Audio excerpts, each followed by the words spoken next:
With a population of just under 27,000, New London is one of Connecticut's smaller cities. So how has COVID impacted the whaling city, and what does the comeback look like? New London Mayor Michael Passero joins us this morning. Mayor, thanks for being with us. So how's the city doing as things start to open back up?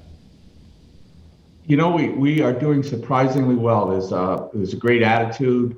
We started off the season with what we call Eat in the Street. So the first Wednesday of June was our kickoff, and it was the whole city came out. We closed down Bank Street, which is our major thoroughfare to downtown, and it was like a big community block party, and the whole city came out, and the restaurants set up in the streets, and the residents here are ready to kick it off again. And I saw in the Day David Collins' column talking about Mystic, but saying, New London seems to be showing a lot of life, that there is a lot to like about it. And, you never want to end up in a David Collins column sometimes, Mayor, but it seemed like it was all good news. Is that what you're hearing from people on the street, that there's a lot of excitement about getting back out there? Absolutely. One thing that we've been blessed with here in New London is the investment in the city and the development in the city has not slowed down based on the pandemic. So we're riding that wave out of the pandemic. Today, for instance, we had a ribbon cutting for a brand new 137 unit a market rate apartment building right in the heart of our downtown. Just a beautiful, beautiful new housing units. We had that ribbon cutting, and an hour later we had a groundbreaking for another 85 unit housing complex that's being built here in New London.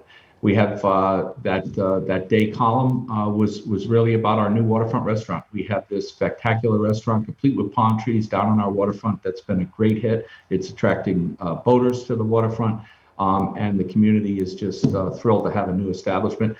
Great new life in our downtown, getting our businesses back up and running. We talked a lot with the mayors of the two bigger cities on our show about crime. How are things in your city? I know you've just had a changeover at the top job at the police department. Is that something that you have to keep watching? Are things going pretty well there? What's happening with New London and the crime numbers? I'm pleased with it. The public safety is not a big issue. We did have one terribly tragic murder earlier this year or late last year, and other than that, the community pulled together, and we have not, fortunately, seen the type of violence that our other cities are seeing. But we're very proactive about that. We're staying on top of some of the gang issues we have between ourselves, working collaboratively with Norwich. I can't praise our police department high enough, and it's under new leadership, and the transition was seamless, and we seem to have our public safety under control here in the city. You mentioned a lot about, the apartments that are opening and things like that. One of the big things that keeps getting talked about is the project at the pier, bringing in outside industry. Where does that all stand right now? I know it's been sort of a fluid process with, moving the pile of salt and then telling fishermen that they can or can't be there. What's happening right there? What can you tell people about what's happening? Well, everything is improving. I think the problems with the Connecticut Port Authority, everybody knows them. We're getting beyond that. The city of New London is developing a good working relationship with both Ørsted and Eversource. The construction project at a pier is just gearing up, so we're just starting to see that bump in our employment, the construction jobs that project's going to bring, and the supply chain is starting to knock on the door. So we're starting to field inquiries, from companies that are interested in the area and in the city. So a lot of good things are starting to come out of the state pier development.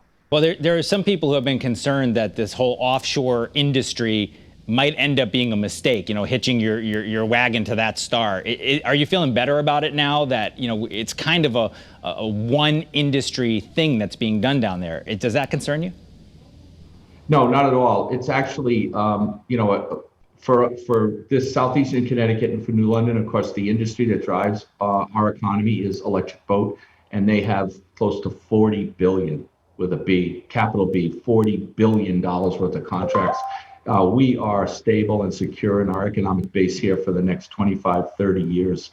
And so, having the offshore wind industry set up here is just more assurance that this economy in southeastern Connecticut is really booming. I am very confident about the industry because, we're behind. Europe is 10 years ahead of us.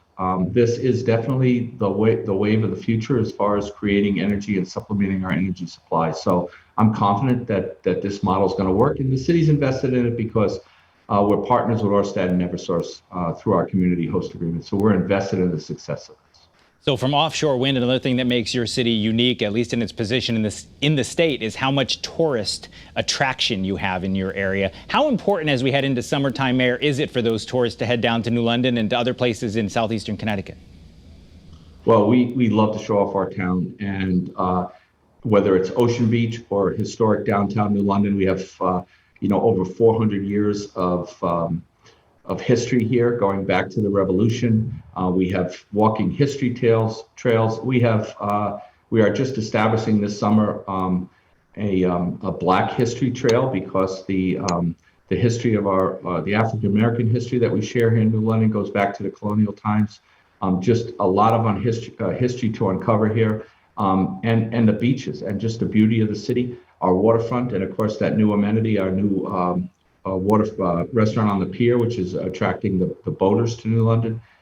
We have a great new public relations initiative going on now to get the word out about everything that New London has to offer.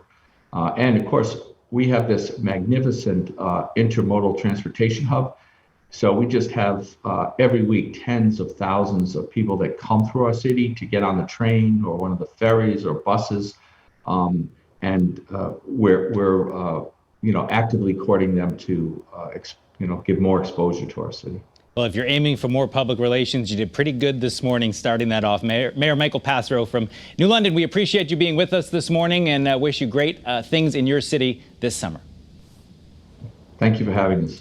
If you want to share your thoughts about our topics this morning, send us an email. Our email address is ct21@wfsb.com. That is ct21 for this week. CBS Sunday Morning is next. Have a great rest of the weekend. We'll meet you back here in Studio A for a special July 4th edition of CT21 next Sunday morning.